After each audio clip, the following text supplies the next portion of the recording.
Viral mobil Ferrari Purosangue alami kecelakaan saat diangkut oleh towing di Tol Cengkareng pada Minggu, 15 Juni 2025. Belum diketahui penyebab kecelakaan mobil seharga 18,6 miliar rupiah itu bisa alami kecelakaan. Terlihat dalam video yang diunggah oleh akun Instagram Garasi Quarter, Ferrari Purosangue itu dalam keadaan miring. Bahkan terlihat ada sejumlah orang bergotong royong mendorong Ferrari Purosangue tersebut agar kembali ke posisi normal. Jangan bilang harimu berat karena ada sopir truk towing yang bawa Ferrari 18 miliar rupiah terbalik. Yang kuat ya Pak Sopir, semoga ada solusi terbaik dari pemilik, tulis akun tersebut. Sementara dalam unggahan video lain, tampak seorang pria terduduk lemas usai kejadian tersebut. Dia pun hanya bisa bengong di pinggir jalan tol. Diduga sang pria adalah sopir mobil towing yang membawa mobil Ferrari tersebut. Saat dikonfirmasi, Kasubdit Gakum Polda Metro Jaya AKBP Ojo Ruslani menyebut bahwa kecelakaan telah ditangani oleh pihak dari Korlantas Polri.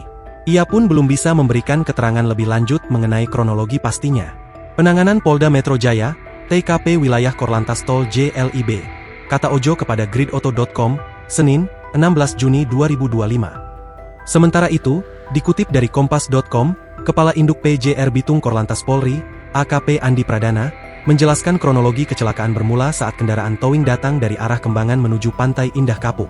Setibanya di TKP KM 1300, kendaraan tersebut mengalami pecah ban kanan belakang sehingga pengemudi kaget, ujar Andi, dalam keterangan tertulis, Senin, 16 Juni 2025. Kendaraan oleng ke kiri mengenai pagar pembatas jalan, lalu kembali oleng ke kanan hingga akhirnya terguling miring di lajur 2 dan 3 menghadap ke timur, kata dia.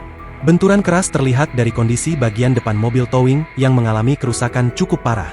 Akibat insiden ini, Ferrari yang sedang diangkut pun ikut terguling dan sempat menghambat arus lalu lintas di lokasi kejadian, tepatnya di dekat Taman Kencana, Tol Kayu Besar. Ia juga menambahkan bahwa Ferrari Purosangue itu kini telah dibawa kembali oleh pemiliknya. Alhamdulillah tidak ada korban jiwa dalam kejadian tersebut, ucap Andi.